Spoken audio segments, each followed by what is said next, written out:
दोस्तों, कहानी के पहले पार्ट में आपने सुना कि सुप्रिया विदा होकर अपने ससुराल आती है और अपने सुहाग रात पर ही अपने पति से यह सुनती है कि उसका पति पहले से ही शादीशुदा है।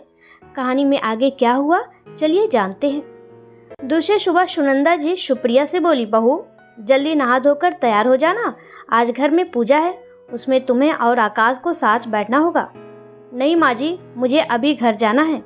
घर? सुनंदा जी प्यार से सुप्रिया के माथे पर हाथ फेरते हुए बोली, बेटी अब यही तुम्हारा घर है, वह घर भी है, लेकिन अभी यहाँ की रस्में कर लो तो पग फेरे के लिए चली जाना। तब तक आकाश वहाँ आ पहुँचा। वो माँ से बोला, माँ आज ही सुप्रिया को अपने घर जाना है। अरे ये कैसे हो सकता है, अभी सारी रस्में पड़ी है, आखिर बात क्या है, कोई बात हुई है क्या? रहने दो ना माँ, ये रस्में, सुप्रिया को जाना है तो मैं छोड़ आता हूँ, कहकर आकाश वहाँ से निकल गया। सुप्रिया भी वहाँ से जा चुकी थी। सुनंदा जी के मन में सवाल उठ रहे थे। उन्हें शक हो रहा था कि कोई बात तो जरूर है। वो सतीश जी से सारी बात कही। सतीश जी बोले, इतना मत सोचो, क्या बात होगी, आजकल के बच्चे हैं, रस्मों रिवाजों को उतना नहीं मानते, तो रहने दो। बहू का मन हो रहा है मायके जाने का तो खुशी खुशी जाने दो। सतीश जी भले ही नहीं समझ रहे थे, लेकिन सुनंदा जी दोनों के चेहरे से अंदाजा लगा रही थी कि कोई बात तो है। सुप्रिया और आकाश दोनों तैयार होकर निकल गए। सुप्रिया के मन में तूफान मचा था, लेकिन अभी वो बाहर किसी को महसूस नहीं होने देना चाहती थी। औरतें होती ही ऐसी हैं, बड़े से बड़े तूफान में भी धैर्य से काम लेती हैं।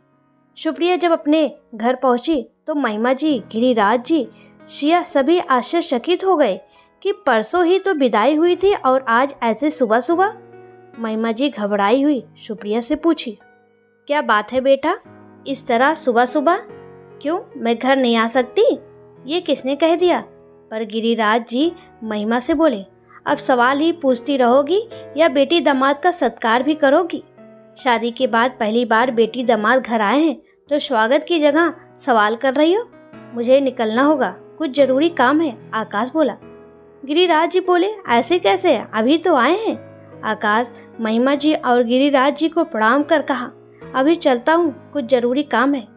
महिमा जी सुप्रिया से बोली, तुम तो रोको दामाद जी को, बिना चाय नाश्ता किए ही जा रहे हैं। जाने दो ना माँ, कोई जरूरी काम होगा। आकाश चला गया। इस तरह से आकाश का जाना और सुप्रिया की इस तरह जवाब देना सबके लिए सवाल खड़े कर रहा था। सुप्रिया अपने कमरे में चली गई। महिमा जी सुप्रिया के पास कोई सवाल करने ही वाली थी कि सुप्रिया माँ से पहले ही कह दी, मुझे थोड़ी देर अकेले रहने दो, मेरे यहाँ आने से तुम लोगों को इतनी परेशानी क्यों हो रही है? महिमा जी बोली, परेशानी कैसी बेटा? आगे महिमा जी कुछ कहती, सुप्रिया बोली, मुझे अकेला छोड़ दो बस। महिमा जी बाहर आ गई। अब तो यह निश्चित हो चुका था कि कोई बात तो है। 2 दिन बीत चुके थे, सुप्रिया गुमसुम से रहती। सिया सुप्रिया से बहुत जानने की कोशिश की कि आखिर बात क्या है, लेकिन सुप्रिया कुछ भी नहीं कहती, बस सबसे इतना ही कहती, मुझे अकेला छोड़ दो।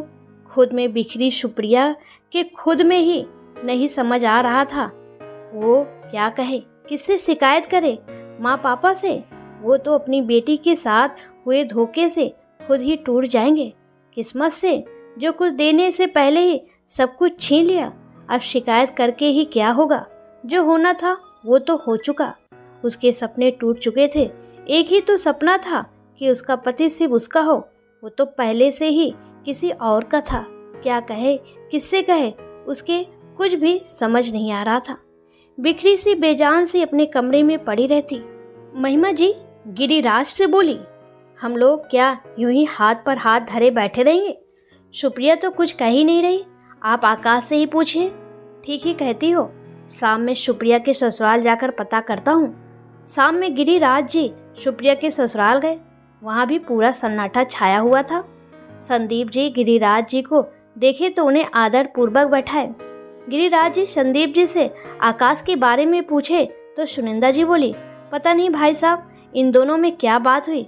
सुप्रिया को आपके घर पहुंचाकर आकाश आया और बोला कि उसे उसी रात लौटा है। मैं पूछी तो बोला कि जल्दी ही वापस आऊँगा और सुप्रिया को साथ लेकर जाऊँगा। गिरिराज जी नाराज होते हुए बोले, ऐसे कैसे दामाद जी जा सकते हैं? सुप्रिया से बिना कुछ कहे ही वापस चले गए। पास तो है नहीं कि तुरंत वापस आएंगे। संदीप जी हाथ जोड़ते हुए बोले, आप नाराज ना हो, हमें भी इससे ज़्यादा कुछ पता नहीं है। गिरिराज जी बोले, संदीप जी, मैं सिर्फ आप लोगों के स्वभाव विचार देखकर आकाश के बारे में बिना कुछ ज़्यादा पूछे जाने शादी कर दिया अपनी बेटी का। और ये सब क्या हो रहा है?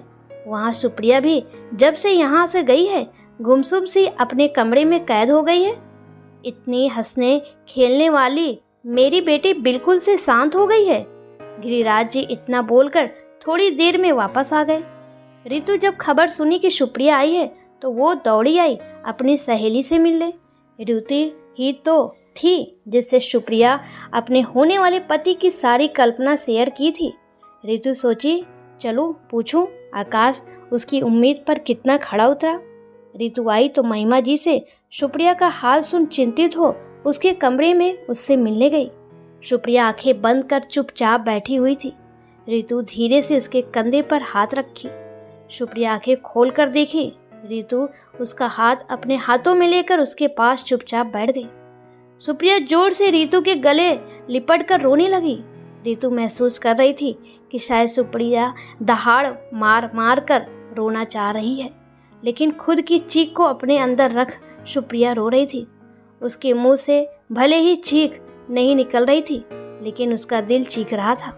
सुप्रिया बोली, सब कुछ खत्म हो गया रितु, मेरी दुनिया बसने से पहले ही उजड़ गया। रितु सुप्रिया को जी भर कर रोने देना चाहती थी ताकि उसका दिल हल्का हो। थोड़ी देर रोकर जब सुप्रिया शांत हुई तब रितु बोली, अब बोल क्या बात है? सुप्रिया आकाश के धोखे की सारी कहानी रितु से कह सुनाई। सुनकर रितु का खून खौलने लगा। बोली, अभी पूछती हूँ उसके झूठे और मक्कार माँ बाप से। सुप्रिया बोली, अभी शांत रहो, इसमें ना उसके माँ बाप का दोष है और ना ही मेरे। आकाश ने सबको धोखा दिया है। मैं माँ पापा को बताऊंगी तो जरूर, लेकिन मुझे पता नहीं चल रहा है कि कैसे। घर में पता चलने के बाद फिर एक तूफान आएगा जिसमें सुप्रिया के घर वालों पर पहाड़ टूटेगा। कितने सवाल सुप्रिया से भी होगा। अभी एक तूफान में बिखरी सुप्रिया खुद को समेट भी नहीं पाई है और फिर एक तूफान। रितु सब्र से काम लेना चाह रही थी। रितु थोड़ी देर बाद रितु बोली, सुप्रिया अभी चलती हूँ, फिर आऊँगी। घर में माँ चिंता कर रही होगी। सुप्रिया सिर हिलाकर जाने के लिए हाँ का इशारा की। रितु सुप्रिया के कमरे से जैसे ही निकली, महिमा जी झट से रितु को अपने कमरे में ले गई और पूछी, सुप्रिया कुछ बताई? क्या बात है? कुछ कहा उसने? आंटी जी, मुझे पूरी तरह से तो कुछ नहीं बताई, लेकिन अभी सुप्रिया बहुत परेशान है, इसलिए मैं ज़्यादा परेशान नहीं की उसे। वो कुछ बताएगी तो मैं ज़रूर बताऊंगी आपको। अभी चलती हूँ आंटी जी, माँ परेशान हो रही होगी। कहकर रितु जल्दी से वहाँ से निकल गई। रितु से महिमा जी की बेचैनी देखी नहीं जा रही थी, लेकिन सुप्रिया के कारण वो मजबूर थी। दूसरे दिन फिर रितु आई। रितु को भी कहाँ चैन था। वो तो सुप्रिया के पास से जाना ही नहीं चाहती थी। वो जानती थी अभी टूटी सुप्रिया की बस वही एक सहारा है। रितु सुप्रिया से बोली, सुप्रिया मैं समझती हूँ कि तुम्हें अभी ये सब बातें आंटी अंकल को बताना ठीक नहीं लग रहा, क्योंकि उन लोगों को तकलीफ पहुँचेगी। लेकिन सुप्रिया, तुम उन लोगों की तकलीफ समझ नहीं रही हो। वो लोग खुद बहुत तकलीफ में हैं। लेकिन प्लीज़ मुझे बताने दे, मुझसे उन लोगों की हालत देखी नहीं जाती। तुझे जैसा ठीक लगे। सुप्रिया बुझे आवाज़ में रितु से बोली। रितु बहुत देर तक सुप्रिया के पास बैठी, फिर सुप्रिया से बोली, अब चलती हूँ, बहुत देर हो गई, माँ परेशान होने लगती है। रितु के निकलते ही फिर महिमा जी रितु को सवाल भरी और उत्सुक नज़रों से देख रही थी। रितु महिमा जी को उनके कमरे में ले गई और पलंग पर बैठाकर बोली, आंटी जी मैं जो कहने जा रही हूँ वो स्थिर होकर सुनिएगा। सुप्रिया अभी बहुत दर्द में है और आप लोग परेशान ना हो, इसलिए आप लोगों को कुछ नहीं बताना चाहती थी। आंटी जी बात यह है कि, और रितु सारी बात महिमा जी को बता दी। महिमा जी सुनते ही छाती पीट ली। हाय, ये क्या हो गया? मेरी बच्ची के साथ ही ये सब होना था। छोड़ेंगे नहीं आकाश को। मेरी बेटी की जिंदगी बर्बाद कर भाग गया।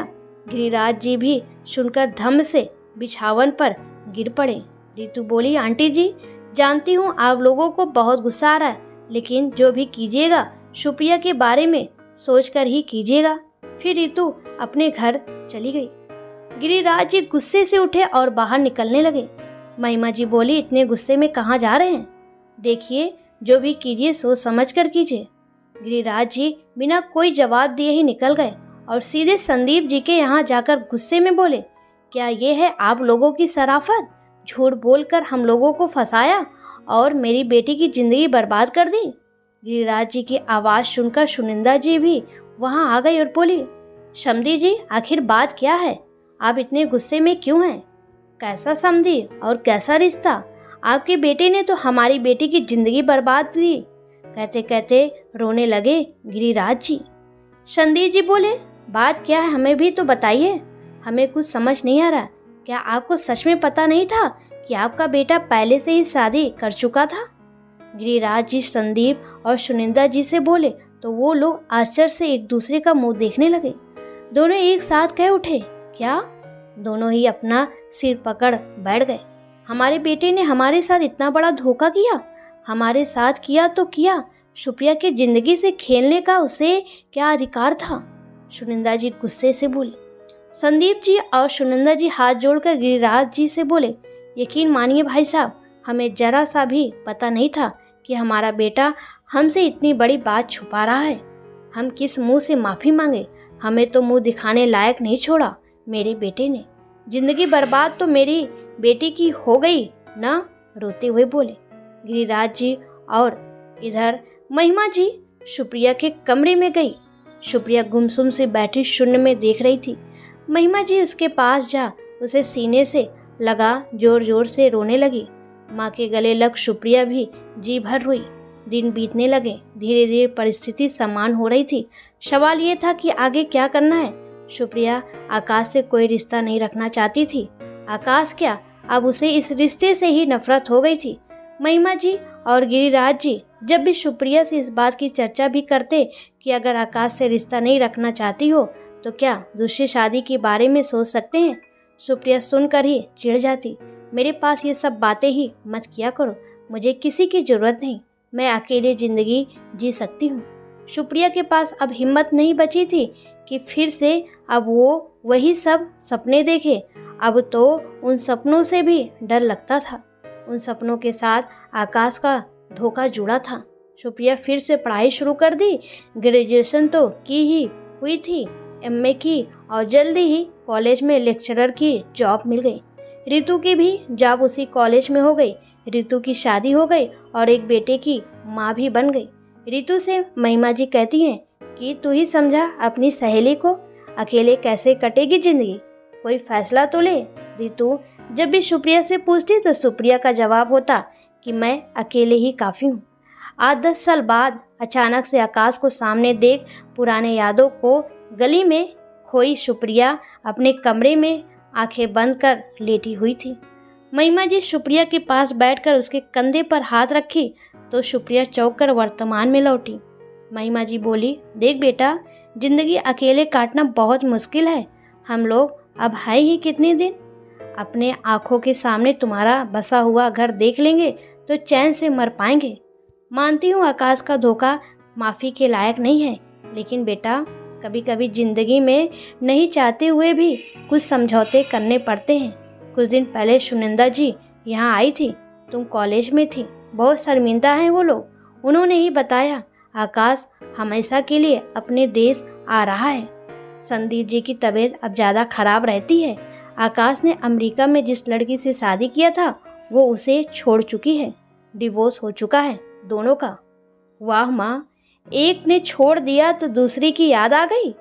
माँ तुम कह भी कैसे सकती हो कि मैं उस इंसान के साथ दोबारा ज़िंदगी शुरू करूं जो पहले किसी और के साथ था और अब उसने छोड़ दिया तो मैं उसके साथ रहूं? मेरा कोई आत्मसम्मान है या नहीं? सुप्रिया गुस्से से माँ से बोली, माँ मैं अपना अस्तित्व छोड़कर उस इंसान के साथ रही तो मुझे खुद से घृणा होने लगेगी। तुम लोग कुछ भी कहो, मेरा फैसला अटल है जो किसी भी सूरत में नहीं बदलेगा। मैं उस इंसान के साथ हरगिज़ नहीं रहूँगी। मैं अकेले सर उठाकर जीऊँगी, मुझे किसी की ज़रूरत नहीं है। तुम लोग मेरी चिंता मत करो। माँ, मैं खुश हूँ अपनी ज़िंदगी से। क्या तुम नहीं चाहती कि तुम्हारी बेटी खुश रहे और आज सम्मान की ज़िंदगी जिए?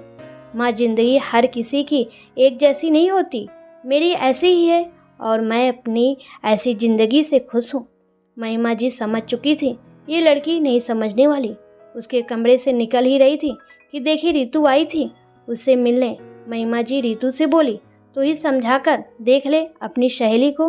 वैसे बात तो वह किसी की मानने वाली नहीं। रितु सुप्रिया के पास जाकर बोली, सोची तुझे देखाऊं, तू बोली थी ना कि आंटी बोली है कोई आने वाला है, तो मुझे लगा कि कोई तो खास बात ही होगी। रितु सुप्रिया का हाथ अपने हाथ में लेते हुए बोली, यार क्या सच में तू अपनी ज़िंदगी में किसी को जगह नहीं देगी?